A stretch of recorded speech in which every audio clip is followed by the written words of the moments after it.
Simon Cooney, your Art Sherpa. Ooh, my fringy's flying today. On the mic is my husband. Fringies. On the mic is my husband, John. He's going to be following me around on cameras. We are coming to you on Facebook today. But, of course, you'll be able to find this video later on the website, on our Big Art pages there. We always try to include that on the painting links. So if you can't make the drawing tutorial or you can't stay for the whole thing, you can go back and get that information later at your leisure. This is what we're doing Thursday. Is she beautiful? Yeah. So we're going to talk about some things that, some things for you to be working on. And one of them is how to paint an Asian eye that has not been westernized, or Asian features that have not been overly westernized. And we're all going to do it a little bit if we're from the West. But it's a wonderful thing to try to push back and battle against those tendencies. So we're going to talk about things that you should be looking for and striving for in your drawings. So we're going to really cover how to draw an eye that looks more Asian. And we're going to cover a little bit how to sketch her in and maybe do a pencil study of her out. On the video, there's a mini quest. That's already listed up there. She's already listed for Thursday. So hopefully some of you guys are excited about doing her. Oh, yeah. And maybe learning some more things about different ways. Because I know I've been just dropping eye video on eye. I'm not even done. I'm just trying to cover this because, like, when it's covered enough, then you guys can do it. So I'm always like, can we make it easier? Can we make it better? And this is one of those things. And I'm sure I'll drill down on this again. I'm going to put her to the side. John's got picture-in-picture today. I do. You I do. say that questioningly. I've got it here somewhere, and it'll be up here in just a moment. It's not like a current emergency. So I'm going to pull out one of my to-be or not-to-be pencils. That's a 4B pencil. I've got my little 9000 Jumbo Faber-Castell 2B pencil. I just like these.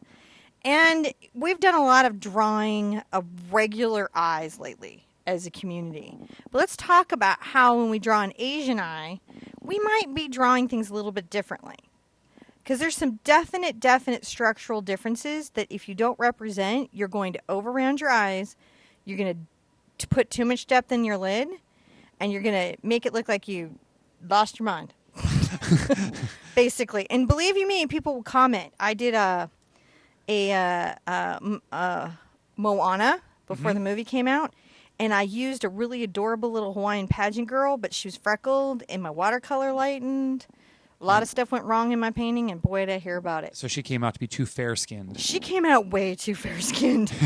That I'm back into the core watercolor paints because they don't lighten up on me as much. Yeah. Girlfriend, she got bleached by the sun. So you have a whole crew of people. We've already got over 100 people out here, and they're all just really happy to be here. I'm going to I have to show off my teacup, and then I'm totally getting drawing. Teacup? Yeah, I love how on Facebook, other than the angry face, there's really no thumbs down. And then I can go see who made the angry face and be like, why? Why are you angry Why are face you me? angry at us? I also go look at all the happy faces and go, why you happy face me? So I like the little balanced. hardy ones. Those are my favorite ones. The little hardy ones that I see pop across the street. And what's really cool is that you get to see the little hearts pop. They go boop, boop, boop, boop, boop. This is my teacup has this lid. I have Lady Grey in it today. Yes. So yeah, it's very on theme. Yes, you were. Sometimes we're fascinated by things culturally that we are not informed on. It's true. This would be one of those subjects for me. I am not informed on the life of a geisha in any particular way outside of some basic stuff that gets covered like online and in movies and books. Yeah, a couple but movies. But the aesthetic I adore. Now, one of the things I'm not sure if it's true for geisha, but I know that in kabuki, the face paint that they uses real lead flake white. I believe it might be. Yeah, I have to check that out, which is why we can't get lead flake white easily in real paint hard, anymore. Yeah. So let's talk about these lids. In a Western lid, right, things are a bit different. And one of the first things that we want to do is we do want to create a beautiful slope, an almond slope, right, to our eye. Right? Take the tear duct out in almost a more extreme form. And this crease back here is generally deeper and more noticeable. I'm going to arc the tear duct up a bit and pull this line out. Now, one of the things that you definitely don't want to do is electively give your person eyelid surgery. It's a controversial issue right now. So, what you're thinking about is there's a double lid and a single lid. Right? And you have to look at your model to determine which you have going on.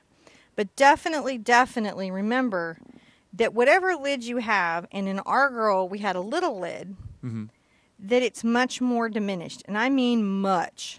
Now it's a really interesting thing. That's I lived and traveled in Asia a lot, so as a lot of my friends talked about single lid versus double lid, the Western eye versus the Eastern eye.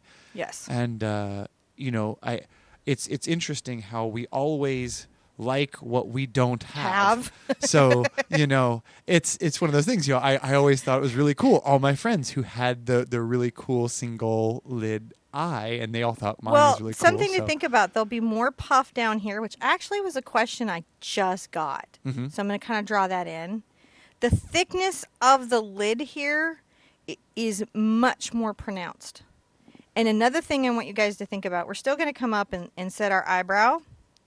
Eyebrows will be thicker, but they do another really important thing that you've really got to think about is the hair directionality.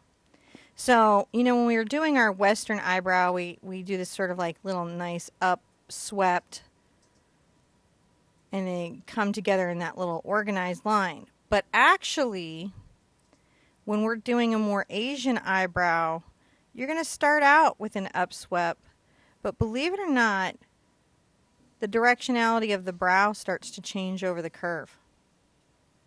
And that's something to just think about, especially if you're doing male Asian eyes. Like, big deal there. And they do not pluck. As a community. There are there's always somebody who's like, no, I got to go to the salon. But when you're looking at most, see how this switches? This is really important. So already we've kept that from being as Western as we could. The other thing is when doing darker eyes about what you have to put in the eye. We're going to really cover that in the painting tomorrow. I'm making sure that some of the eyeball is disappearing above the lid, right? Mm-hmm. One of the things is you want to make sure is that you darken this up enough, right? So when I'm shading this out, I've got to be thinking about these types of things, the differences in the eyes, otherwise it just gets off. And just lightly. And I might even lighten this lower lid here. The lid is actually thick, but the round on it creates a different shadowing, which is sort of interesting that you want to get into. So I'm going to make this just a little lighter. And then in here, make this much deeper. This right here is going to be deeper. This crease. And don't extend this crease out far, because if you do, you've implied somebody had eye surgery, which you don't want to do. Lessen the tear duct.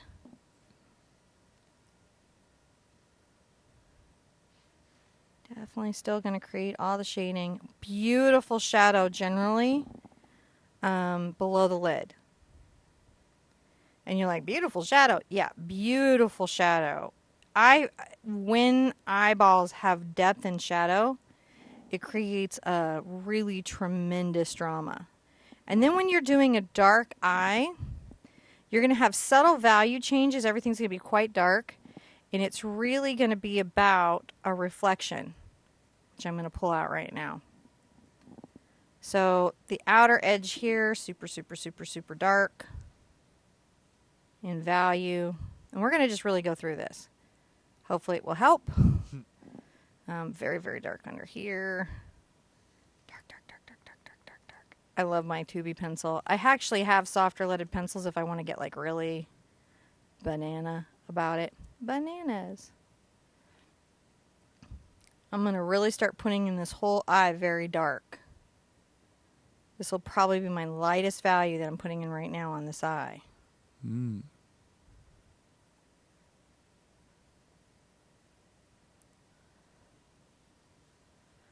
Might imply that there's pupil here, but I'm going to work this so dark. It's just going to be an implication in a minute, a rumor. You want to darken. See already how we're starting to get that feeling? Yeah. And that's how that's done. It's paying attention to these little bits here. Definitely use reference photos. Watch for surgical sites because they will throw you off. That honestly was like a big problem I was having when I'm going to get some sip of my tea. When I was doing research is a lot of the reference photos were models that had had eyelid surgery or Western models, right? Who, have an American heritage or the plastic surgery sites. Right. Yeah. So that was actually a challenging thing to make sure, like, am I looking at an eye that's been through plastic surgery that's been westernized, or am I looking at an eye that's truly Asian? Yeah. So just something to think about in your journey when you're on the Google. Google can be very confusing for artists. Yeah. Oh no, Right? I'm not. So I don't know what y'all think about that, but that's just something that I'm stretching, not signaling to you, but Oh, okay. John's like, I'm over nope, here. nope, channel's over now. But So I'm going to just create a nice little shadow down here. And this very lightly here.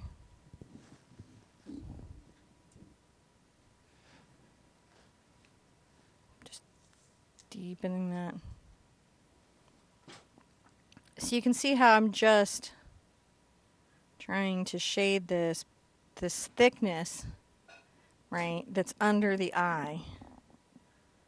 And then I generally found there was like almost a divot right here. You know, my original model had quite a lot of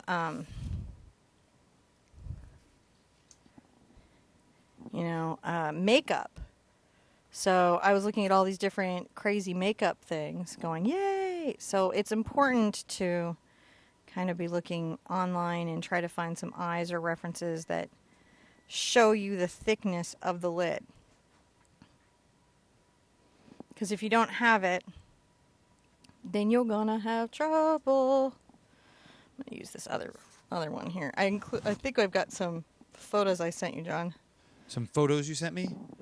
I have a close up and a wide close-up and a wide shot of this. Yeah, you can even pull in the close-up so people can kind of see that. Okay, hold on a second. So I'm just making sure that I'm sort of showing a thickness of lid here, because you've got to really show this thick lid. And I'm inclined to just even drop this down a bit, to be honest. Just even a bit.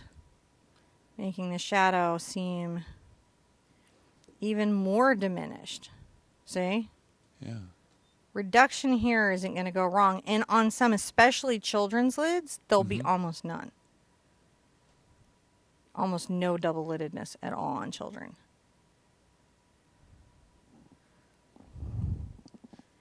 And also you have some differentials on eyelashes that are occurring. Right? Finer eyelashes. And let me sharpen up. And I found had a more straight process out. So that weird eyelashy curve thing we love to do. Mm-hmm. Yeah. Not a universal trend. Oh, interesting. Straighter eyelash. Which is cool. Everything is cool in art. Here's the deal. Everything is cool in art. It's just your job to do your best to talk about the things that you see and how you're seeing them. Yeah. And that's all you've got to do. Let the world do the world's crazy. You just tell stories that you can tell. Increase the shadow here. And now, so... I'm really loving this. I'm sorry, I'm getting all lost in this. So could you do me a favor now? So if we turn over and there's some folks here who are unfamiliar with what we mean by a double lid or a single lid. So why don't you look at the camera, because Cinnamon barely, but I have a double lid. Yeah, so you can see how the fold of her eye happens. It's a bunch of HD nonsense you don't need. 16 in my head till I turn around. See how the lid folds up high and folds into her into the top there, creates and like that line, if you look at my mom, hers is really deep. Like her brow bone sucks back into her head. So on an Asian eye, if you go over here and look at this one, you'll see that fold doesn't. It happens much closer here to the edge of. See? Oh, there you go. How much less? There you go. I'm gonna have to zoom out. So, and this is almost a double-lidded Asian eye because this can really end up right on the lash line. Right. So the lid folds underneath much closer to the or not at all. or not at all to that eyelash. Actually. Yeah.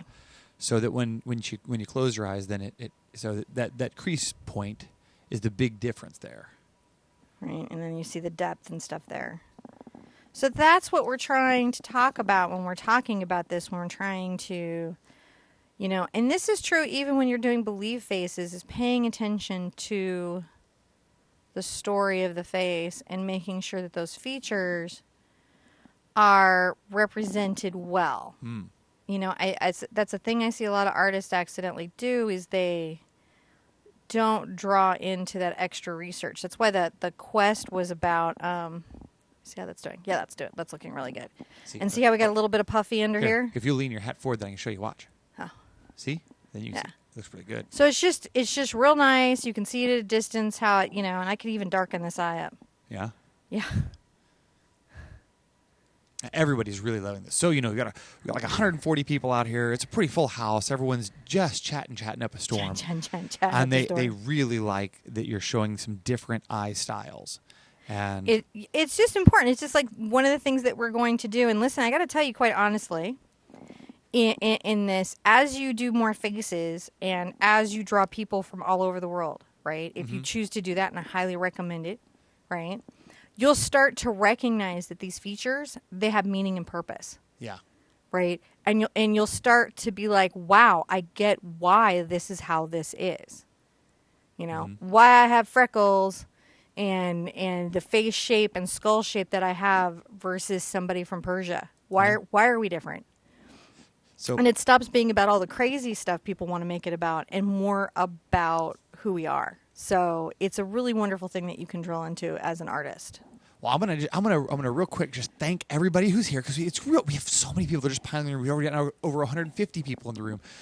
Don't want you guys to forget, if you want to know more about this or any of the other Big Art Quest projects, you can find it at that link right there, TheArtSherpa.com/Big Art Quest. I love seeing all the little hearts and happy faces and smileys that are popping up. So don't forget to hit those little likes and loves and shares. And we'll have this up there. Yeah, and we're going to move this over to YouTube in high resolution. No, we didn't do it last week, and we haven't done it. So we'll get them over there at some point. So you're going to find them on the website. I don't know if John's ever going to get them over there. He says that, but he hasn't been getting them. So. You'll always find the link on the website to all of that stuff. The website is your go-to. Yeah. So that way, if we're having a crazy week or stuff is busy or, whatever happens, because it's really we're just regular Joes. We're not secret lottery winners, just so y'all know. And so, our life happens. Kids got to do, sports and scouts and ballet. But thank you guys. Yeah, thank you for coming. I love seeing little hearts and likes coming up here, because it's different that we get to see them on Facebook and stuff. So I'm just going to real quick talk about putting her in. Okay. Right. So we talked some on a 3/4 face a little bit, but this is a 3/4 face that's a little bit facing us. Right. A little bit at an angle. So I'm just going to loosely kind of put this in. One of the things that I like to do is I like to get my basic sort of shape thought about. Like, that's too high. All right, so I have my little basic oval. When you're doing Asian faces, and even the one I did, I probably I elongated a bit. So just remember to round and soften the features. I'm going to come in and make my meridian line. Where does the nose go? The nose is going to be slightly off center on this meridian, right? And then we have the neck coming down here. So if the nose is slightly off center on the meridian, then I can put my eyes in, as we did on the belief face, somewhere here. If I know where my eye is, I know my ear has to begin at my eye line and come and tuck down. Just tells me where that's got to be. Where's it got to be, man? Right? So that lets me know that this eye is in perspective and will be slightly more diminished than this eye. And even though I do try to keep an eye's width between these two, I've still got to deal with the perspective of it. So the length of the eye's distance will happen more on the right-hand side than on the foreshortened side. And some things to think about on this nose. So I'm going to come down, put in my halfway mark for my nose, which is lining up with bottom of my ear. And then I know I'm going to have a mouth in this space, right? So when I put in my center ball for my nose, I know this center ball can be in perspective, and this ball will be slightly larger. See how that helps me already figure out the perspective on my nose? This particular nose is interesting because of the slope coming down, the depth that we're going to end up shading out, and the fact that this nostril shows a great deal more than the other nostril. So when we're shading our nose, we're going to be talking about those things. Pulling those out. And I'm going to do one of my do's and don'ts of noses pretty soon here. And probably some different things because I think that they're interesting for us to look at, examine. See, I'm pulling that more down than I have before. And I can even cast a deeper shadow there. So that's going to help me when I'm trying to put in her nose. I have a similar, I'm going to put the ball right there on her lips. The makeup actually had some stylization to it, so that was interesting looking at that. So I definitely want to look at my reference there, my painting. Come here. And then I want to pull down. This lip was a little squarer. So line up these bits when you're trying to square it out. Can you see how the top of the lip is lining up with the bottom of that square? Making it therefore much easier. You here, John? I didn't know if you let me. No, I was just taking care of some technical things that were going on over there. Where are we having? So you can kind of see that coming in a bit, right? Yeah. And then, you know, when we're putting in her chin, then you're going to have your neck coming down, and that way when we sketch in the kimono, it's not such a big thing.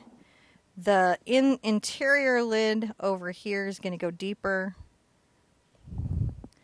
And interestingly enough, you'll see more of that part of the lid shading in the outer, coming up from this perspective. And this will be shown deeper. So just be sure you're catching that. And you're going to want to try to catch your eyes on the same line. And this eye will be pretty much exactly what we just did over there. You know, where you're going to want to be catching that. So I'm just sketching her in. So once I get her kind of sketched in there, then I know I've got this really sort of beautiful little shadow space that I get to talk about. And where does her eyebrow really start? Well, you can start thinking about it in terms of the nostrils and inner eye. And same here. Arcing up and off the page. And again, arcing up and over. And we'll remember when we're painting when we know we're painting her in, there's just some stuff we don't have to worry about. Like I'm going to definitely make sure that I know I've got a shadow happening here. And then what was fun is the sort of shape of the hair, which is going to come up, and we get a bun shape happening here. I really love, actually, believe it or not, doing the hair part.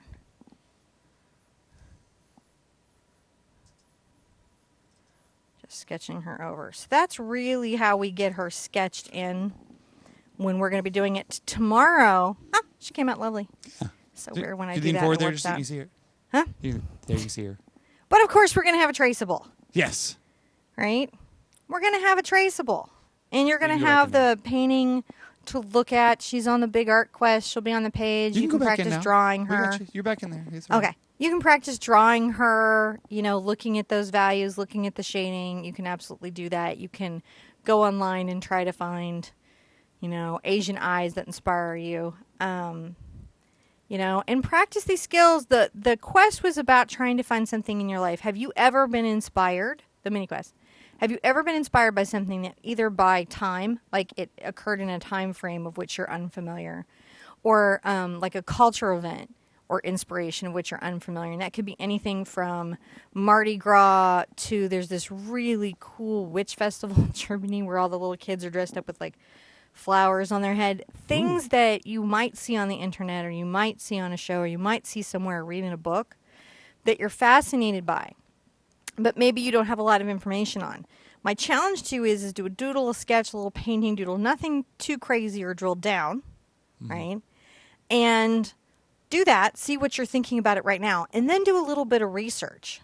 Like when I did her, I don't have a massive amount of geisha information, but I certainly recognized her simpler hairstyle and less ornate, and the story of the red collar and the red makeup indicates her path or journey is a more established geisha. That was like something that, I didn't know. So as I was reading up more things, I was like, I might have done silver embroidery. I might have told more of that story. Right. So like authors, artists are world builders, right? Even if we do fantasy, even if we're doing surrealism, we have the opportunity to be world builders. And research is so easy that if you're watching me on Facebook, chances are you can get online and do some.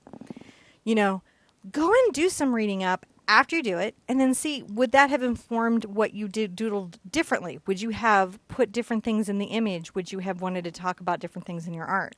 Yeah. I don't know. You're probably like, I don't really cool. think of myself as a storyteller. I'm just trying to relax on a Thursday painting. But you are. You're a storyteller.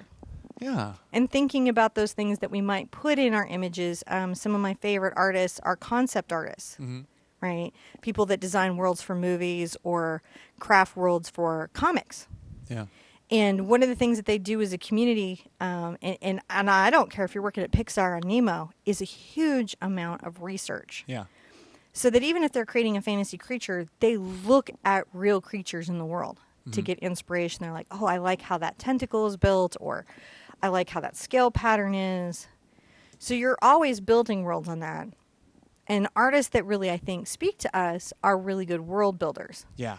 And I think that's why our Galactic Soul painting really struck a chord, is because it built a world. Yeah. Yeah, I like that world. I like that. So that was pretty cool. So, yeah, and you guys don't forget to join us out on the website, TheArtSherpa.com, because we have our chat, our community group. All of the big Art Quest stuff is always going on up there. You can find out information about this and other interesting quests, right? This and other interesting quests, which are going to be ongoing, and we are really going to cover it. You're going to be like, I got it. Noses, faces, lips, mouths, ears. Got it. Got it, yeah. But you're going to be giving goal. This is our personal goal. Portraits, if you feel like it, for the holidays. That's our personal goal. Sit in your heart and be like, I feel like I can do it. So Yeah. it's a dangerous world, portraiture, but we're going to try to get there. And hopefully we're talking about stuff in such a way that you guys are building up a bunch of skills. Yeah. And you'll find yourself coming out the other side of it pretty versed in noses, eyes, ears, noses, mouths, foreheads, wrinkles, all that fun stuff. I mean, hopefully at the end of this, you'll be like, my favorite people to draw are really old people. Yeah. Because they're really awesome to draw. I want to say thank you. Big art high fives, everybody. We know like over 175 people over here on this. It was really great. We've had a great crowd. Thank you guys for coming and joining and chatting with us. So, and see you guys at the easel really soon. Tomorrow, in fact, at noon, to paint her.